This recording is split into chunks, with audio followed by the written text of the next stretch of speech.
Hey guys, jirtu gaaffiidhaaf dhufee har'a gaaffii isin gaafachuuf dhufee kana gaafa jedhu shamarran osoo hin taane dhiirota tokko gaafachuu dhiirota musliimaa jechuudha. Isin qoysoo maan jirtanii dhiironni musliimaa dhiironni tokko kana gaafa jedhu dhiirota hunda jechuu miti. Waan hin taane ka barreessitan, meeseejiin taane ka barreessitan, tekstiin taane ka barreessitan, viidiyoon taane kan irratti ergitaniitiin hin jettan. Xeenaan keessan isin dalagu, fayyaan keessan isin dalagu, mookin keessan isin ishtagalu, maali rakkinni keessan? Aboo nutiin soomaa jirraa nu dhiisaa. Isin ufii keessan yoo soomuu baattan yoo sodaa rabbiin qabaanne taate nu dhiisa soomuu barbaanna bakka ji'a kana kabajaadhaan soomachuu barbaanna yoo ufii keessanii sooma hin qabaanne taate warra sooma hin qabne wajjin malee nu bira dhuftaniitiin akka nun jeeqe dhugaa rabbi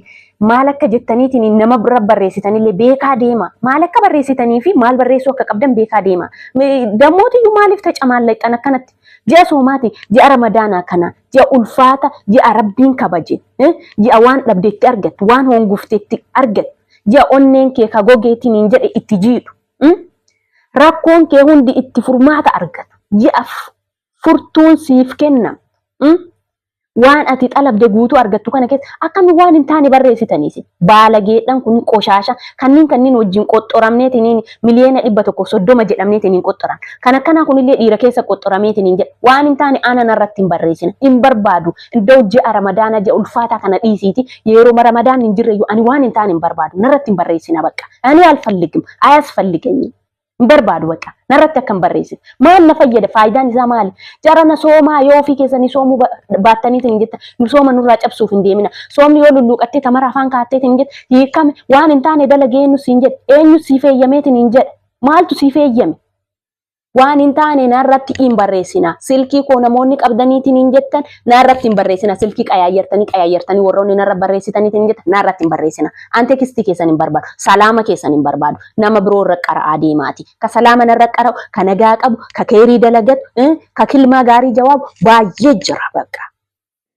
dhiirrillee baay'ee jira intallillee baay'ee jira obboleessi rabbi baay'ee jira obboleetti rabbi baay'ee jira kana waan ta'eef gaafa kana jedhu shamarranii miti dhiirota waan hin taane viidiyoo hin taane kan isin ergitan ji'a ramadaanaati ji'a ulfaataati ji'a kabajamaati ji'a rabbi kabaje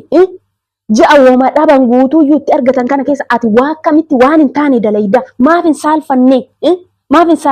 an tekstii kee ol baasa